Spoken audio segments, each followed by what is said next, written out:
Pattikonda TDP అభ్యర్థి K E Shyam Babu, మాజీ మంత్రి కేఈ ప్రభాకర్ విస్తృతంగా ఎన్నికల ప్రచారం నిర్వహిస్తున్నారు. ప్రచారంలో భాగంగా మద్దికెర గ్రామానికి వెళ్లిన వీరికి ప్రజలు బ్రహ్మరథం పట్టారు. జగన్ అవినీతి, అరాచక పాలనను అంతమొందించడానికి సైకిల్ గుర్తుకు ఓటు వేయాలని కోరారు. చంద్రబాబు సూపర్ 6 పథకాలు, కూటమి మేనిఫెస్టోతో పేద ప్రజలకు న్యాయం జరుగుతుందని తెలిపారు. రాష్ట్రాభివృద్ది కోసం కూటమి అభ్యర్థులను గెలిపించాలని కోరారు.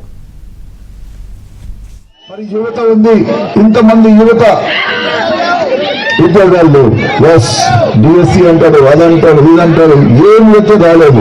ఏమని ఉద్యోగాలు అంటే చేతికి కాటర్ బుడ్డి అనిపిస్తున్నారు.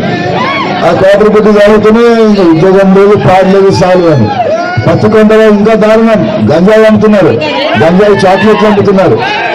ఎప్పుడు వినలేదు, అదేంటో సిటీలో వింటుంది అది ఇది అని. కానీ ఇక్కడికి వచ్చే లోపల చిన్న చిన్న పిల్లలకి గంజాయి చాక్లెట్, కాలేజ్ స్టూడెంట్ కి, కాలేజ్ అందరికి కూడా అలవాటు చేపించినారు.